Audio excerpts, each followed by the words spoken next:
കൂടുതൽ വാർത്തകളും വീഡിയോകളും കാണാൻ ഈ ചാനൽ സബ്സ്ക്രൈബ് ചെയ്യുക. കൂടെ ബെൽ ബട്ടൺ അമർത്തുക. ഏഷ്യ ലൈവ് ടിവിയുടെ ജ്യോതിഷ പരിപാടിയിലേക്ക് ഏവരെയും ഞാൻ സ്വാഗതം ചെയ്യുന്നു. കുടുംബ പ്രശ്നങ്ങൾക്ക് വഴിപാടിലൂടെ പരിഹാരം കാണാം. കുടുംബ പ്രശ്നങ്ങൾക്ക് വഴിപാടിലൂടെ പരിഹാരം കാണാം. ഒരു കുടുംബത്തിൽ പലവിധ പ്രശ്നങ്ങളുണ്ടാവും, ഇല്ലേ? ഒരു കുടുംബമായി അവിടെ പ്രശ്നങ്ങളുണ്ടാവും, തീർച്ചയായിട്ടും ഉണ്ടാവും.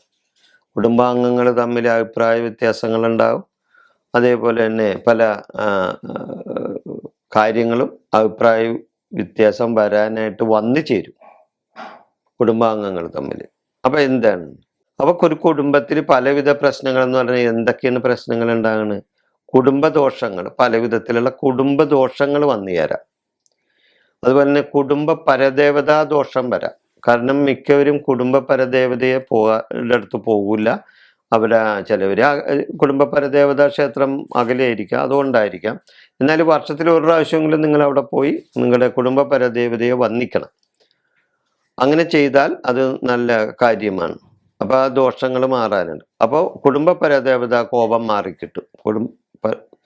പിന്നെ ബാധാദോഷങ്ങൾ വരാം. കുടുംബ പ്രശ്നത്തിന് നോക്കുമ്പോൾ കുടുംബ പ്രശ്നം നോക്കിയാൽ ചിലപ്പോൾ ബാധാദോഷങ്ങൾ കൊണ്ട് കുടുംബത്തിൽ പ്രശ്നങ്ങൾ ഉണ്ടാകാം. അതുപോലെ തന്നെ പിതൃക്കളുടെ ശാപം കൊണ്ട് കുടുംബത്തിന് ദോഷങ്ങളുണ്ടാകും, കുടുംബദോഷങ്ങളുണ്ടാകും, പിതൃക്കളുടെ ശാപങ്ങൾ. അതുപോലെ നമ്മൾ താമസിക്കുന്ന സ്ഥലത്ത് സ്ഥലദോഷം ഉണ്ടാകും. അതായത് പണ്ട് കാലത്ത് പല ശ്മശാന ഭൂമിയോ ഒക്കെ ആയിരുന്ന ഭൂമിയൊക്കെ ആയിരിക്കും. അവിടെയൊക്കെ വാസയോഗ്യമായ ചിലപ്പോൾ ഭൂമി ആയിരിക്കില്ല നിങ്ങൾ വീട്ടിൽ വെച്ചിരിക്കുന്നത്. അവിടെയൊക്കെ താമസിച്ചാൽ തീർച്ചയായിട്ടും അവിടെ നിങ്ങൾക്ക് ദോഷങ്ങളുണ്ടാവും. അപ്പം അത് കാണണം. അപ്പം ഇങ്ങനെയുള്ള ഇവയ്ക്കുള്ള കാരണം നമ്മൾ കണ്ടെത്തി പരിഹാരം ചെയ്യാൻ തയ്യാറാകണം.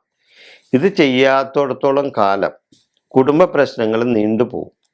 അപ്പം ഞാൻ ഈ നേരത്തെ പറഞ്ഞ പോലെ ഉള്ള ദോഷങ്ങൾ, കുടുംബ പരദേവതാ ദോഷം, ബാധാദോഷം, പിതൃക്കളുടെ ദോഷം, സ്ഥലദോഷം, ഇങ്ങനെയെല്ലാം കുടുംബത്തിൽ ദോഷങ്ങൾ പലതും വന്നു ചേരാം.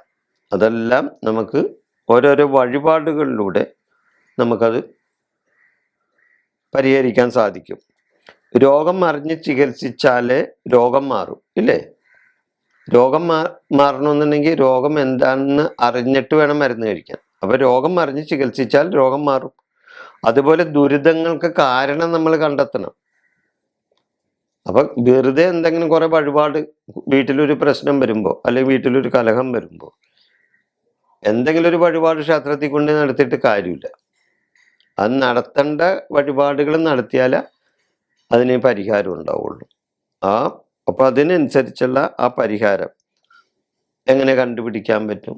നല്ലൊരു ജ്യോത്സ്യൻ്റെ അടുത്ത് നിങ്ങൾ ചെന്ന് കഴിഞ്ഞാൽ തീർച്ചയായിട്ടും നിരന്തരമായി നിങ്ങളുടെ വീട്ടിൽ കുടുംബകലഹങ്ങളുണ്ടെങ്കിൽ, കുടുംബ പ്രശ്നങ്ങളുണ്ടെങ്കിൽ തീർച്ചയായിട്ടും എന്തുകൊണ്ടാണ് അങ്ങനെ അവിടെ വീട്ടിൽ നിരന്തരം കലഹങ്ങളും പ്രശ്നങ്ങളും ഉണ്ടാവുന്നത് എന്ന് നല്ലൊരു ജ്യോത്സ്യന് കണ്ടുപിടിച്ച് നിങ്ങളോട് പറഞ്ഞു തരാൻ ആ ജ്യോത്സ്യന് കഴിയും. അപ്പം ആ ജ്യോത്സ്യൻ പറയുന്ന പ്രകാരമുള്ള വഴിപാടുകൾ ചെയ്താൽ, അല്ലാതെ നിങ്ങൾക്ക് ഇഷ്ടമുള്ള ഏതെങ്കിലും ഒരു വഴിപാട് കൊണ്ടേ ചെയ്താലൊന്നും ചിലപ്പോൾ അതിനുള്ള പരിഹാരമാവില്ല. അപ്പം ജ്യോത്സ്യൻ പറഞ്ഞു തരുന്ന, ഇപ്പോൾ രോഗം വന്ന ഡോക്ടറാണല്ലോ മരുന്ന് കുറിച്ച് തരേണ്ടത്, ഇല്ലേ? അല്ലെങ്കിൽ നമ്മൾ മെഡിക്കൽ ഷോപ്പിൽ പോയി മരുന്ന് മേടിച്ചാൽ ചിലപ്പോൾ മാറിയൊന്നും വരില്ല.